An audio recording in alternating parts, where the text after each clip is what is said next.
Assalamualaikum warahmatullahi wabarakatuh. Kembali lagi di program Jeda Jendela Dakwah An-Nawawi. Dulu di masa Rasulullah Shallallahu Alaihi Wasallam ada seorang laki-laki yang melewati lorong-lorong di Madinah. Kemudian ia berpapasan dengan seorang wanita. Kesempatan ini tidak dilewatkan oleh setan untuk menggoda keduanya. Mereka digoda, akhirnya timbul perasaan kagum di hati keduanya ketika saling berpandangan.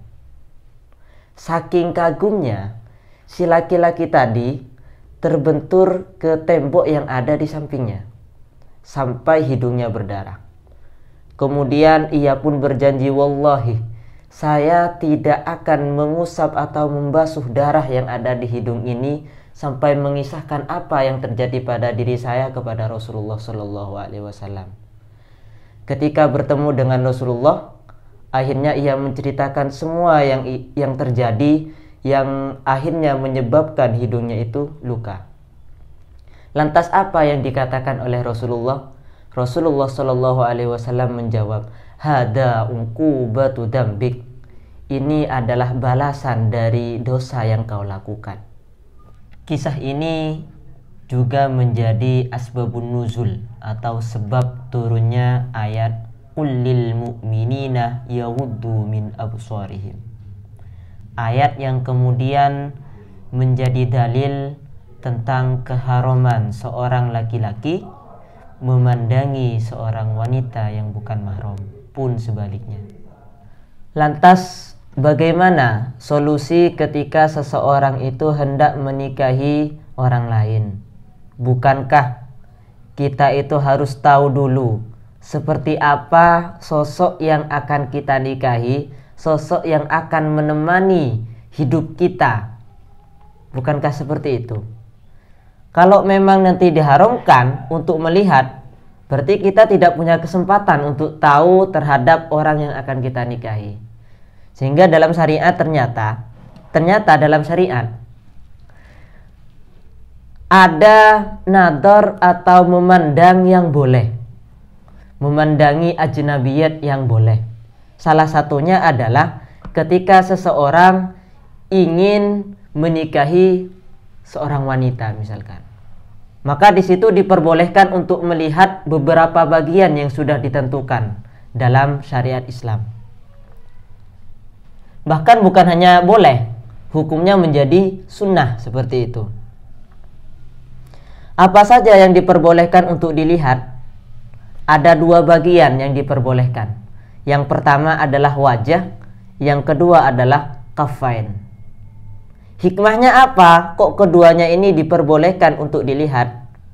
Hikmahnya adalah untuk wajah itu kita bisa mengetahui keelokan seorang wanita tadi.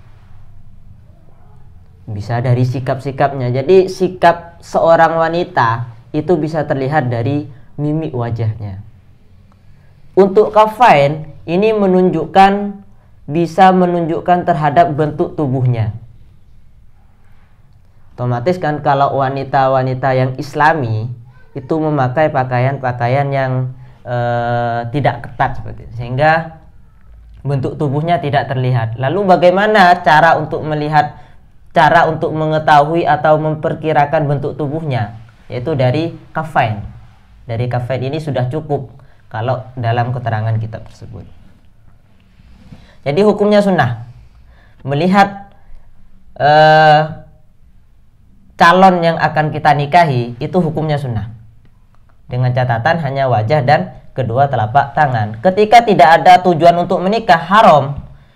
Melihat seorang wanita yang bukan mahramnya itu haram hukumnya. Kalau ada niatan untuk dinikahi tidak apa-apa, asalkan wajah dan kedua telapak tangan itu tidak apa-apa. Walau bisyahwatin, kalau dalam satu redaksi walau bisyahwatin au khaufi fitnatin, sekalipun melihatnya itu dalam keadaan syahwat, sekalipun ketika kita ingin melihat itu akan menimbulkan fitnah, tidak apa-apa kalau memang tujuannya untuk menikah. Bahkan dilakukan berkali-kali itu tidak apa-apa. Untuk memastikan tingkah laku si wanita ini seperti apa. Nador ini kan digunakan agar kita tahu tingkah laku dari sosok yang akan kita nikahi. Nah, selama tujuan kita itu masih belum terpenuhi, maka kita masih tetap diperbolehkan untuk melihat si wanita tadi. Melihat wajah dan kedua telapak tangan. Untuk anggota yang lain tidak boleh. Kemudian ada suatu pertanyaan, apakah nador ini hanya untuk laki-laki saja terhadap perempuan? Tidak sebenarnya. Jadi hak untuk melihat ini tidak hanya pada laki-laki. Perempuan pun boleh melakukan nador pada si calon laki-laki, sebagaimana yang dilakukan oleh laki-laki. Karena apa yang dikagumi oleh seorang pria terhadap wanita itu juga bisa menjadi sesuatu yang bisa dikagumi oleh seorang wanita terhadap laki-laki. Sehingga kedua-duanya ini sama-sama memiliki hak untuk nador sebelum khitbah. Jadi waktunya itu kapan?